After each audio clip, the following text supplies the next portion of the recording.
Au moment où la version chinoise de l'éruption du coronavirus dans nos vies est particulièrement mise à mal de toutes parts et que le doute commence à faire son œuvre, le professeur Luc Montagnier fait éclater une bombe en exclusivité dans notre journal.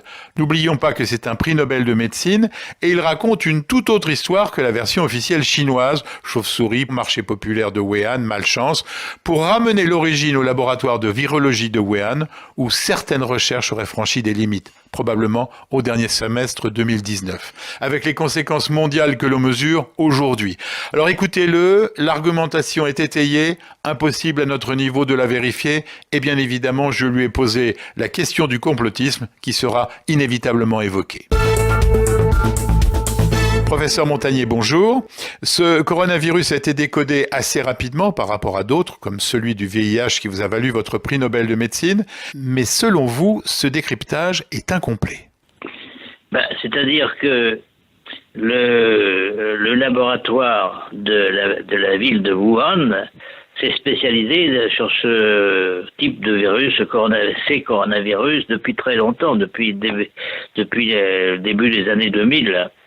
Et donc, ils ont une expertise dans ce domaine, et ce qui m'a poussé à regarder de près, si vous voulez, la description du génome, c'est-à-dire la séquence de l'acide nucléique, qui est un ARN, de ce virus. Voilà, alors ça c'est le début, si vous voulez, d'une analyse qui a été faite, non seulement par moi, mais aussi surtout par mon collègue mathématicien, qui s'appelle Jean-Claude Pérez, et qui continue maintenant à développer ce que j'appellerais une biomathématique, c'est-à-dire l'application des mathématiques à la biologie. Alors, donc il a effectivement fouillé dans les moindres détails de la séquence.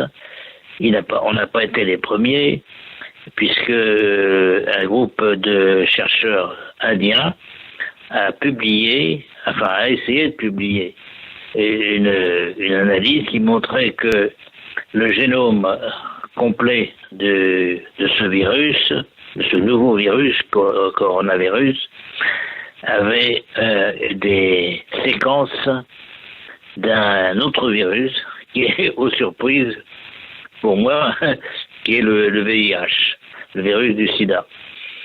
Alors, ceci a été publié d'abord par le groupe indien.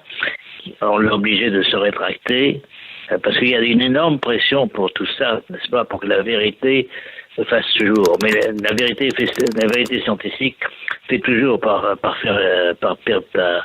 dominer, si vous voulez, par émerger même de tout ce qu'on veut cacher. On peut comprendre que trouver des morceaux de VIH dans ce coronavirus a dû vous troubler, mais n'est-ce pas tout simplement une mutation naturelle de ce virus dans l'organisme d'un malade atteint du sida ?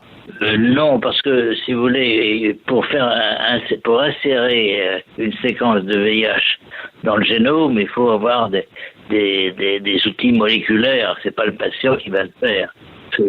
C'est l'homme de laboratoire. Maintenant, il y a quelques années, c'était dur. Maintenant, c'est beaucoup plus facile. C'est beaucoup plus facile maintenant. Cette hypothèse naturelle étant levée, ce ne peut être donc qu'une manœuvre délibérée. Alors, l'hypothèse, c'est que ce virus sort du laboratoire de Wuhan. Il y a un laboratoire de haute sécurité, malgré tout. Ce virus a échappé peut-être à ses promoteurs. Et donc, l'histoire du marché aux poissons est une belle légende, si vous voulez, mais ça n'est pas possible. Il y a très peu de choses qu'un virus de chauve-souris, parce qu'au départ, donc, ils ont travaillé sur un modèle qui est le virus de chauve-souris, et c'est ce virus-là qu'ils ont modifié. Mais leur but était de fabriquer une arme biologique, un virus agressif, ou ce qui serait plus tolérable, fabriquer un vaccin contre le sida ? Je pense, c'est l'hypothèse la plus raisonnable, c'est de penser qu'ils voulaient faire un vaccin contre le VIH, donc, et utiliser un coronavirus qui, en principe, pouvait être atténué et ne pas donner de maladie, comme vecteur, si vous voulez, comme porteur des des antigènes, enfin des parties de molécules du virus du sida qui pouvaient servir à un vaccin. C'est donc l'histoire de l'arroseur arrosé version tragique. Voilà, c'est un travail d'apprenti sorcier, si vous voulez. Alors,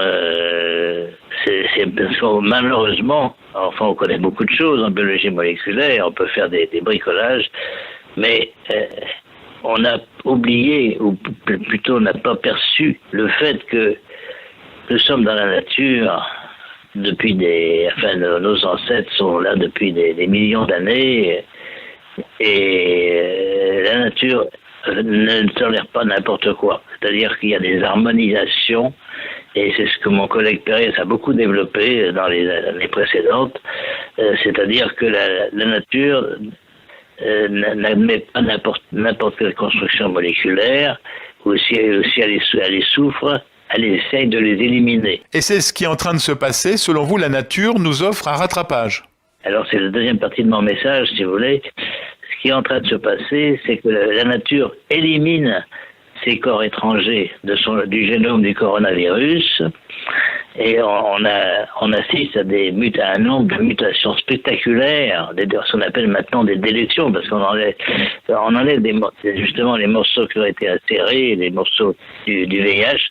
La nature les enlève spontanément au fur et à mesure que le virus passe d'un patient à l'autre. Et ça on le voit maintenant. Surtout, c'est les patients américains qui ont été les derniers infectés. Et on voit ça sur la côte ouest, la côte pacifique des États-Unis, à Seattle par exemple, où là justement le virus qui infecte commence une dégringolade énorme dans cette petite partie du génome du coronavirus. Une lueur d'espoir. C'est une lueur d'espoir pour penser que même si on ne fait rien, les choses vont s'arranger. Mais quand même au prix de beaucoup de morts. Donc si on peut accélérer cela, et moi j'ai des propositions à faire, mais là j'ai besoin de beaucoup de moyens. J'ai besoin de moyens, mais je pense qu'on peut, par des ondes, si vous voulez, des ondes interférentes, avec les ondes qui sont derrière ces séquences d'ARN, on pourrait peut-être éliminer, même chez les patients, on pourrait éliminer ces séquences par des ondes. Tout ce que vous venez de nous expliquer, professeur Montagnier, est à la fois clair mais aussi terrifiant. Vous avez la crédibilité du chercheur reconnu et l'aura de votre prix Nobel, mais ne risque-t-on pas de vous taxer de complotiste ? Non, les complotistes, c'est plutôt le camp inverse, celui qui cache la vérité. Je vois que les Chinois, moi j'ai beaucoup d'amis en Chine et j'estime la Chine, etc. J'ai passé d'ailleurs plusieurs semaines, juste avant l'histoire du corona, j'étais en Chine. J'estime que le gouvernement chinois aurait faciliterait beaucoup les choses en reconnaissant qu'il y a eu des choses qui se sont passées dans son laboratoire de haute sécurité à Wuhan. De toute façon, la vérité va éclater. Si vous voulez, ce que j'ai dit sur les séquences, les insertions de séquences étrangères, il n'y a pas seulement les rétrovirus, hein, il y a aussi d'autres séquences, par exemple, du germe de la malaria, etc. Donc, tout ceci indique que quelques personnes, je ne sais pas qui, c'est pas mon rôle d'accuser quelqu'un, quelques personnes ont voulu profiter peut-être d'avoir l'idée de faire un vaccin contre le virus du sida en insérant donc des séquences de ce coronavirus.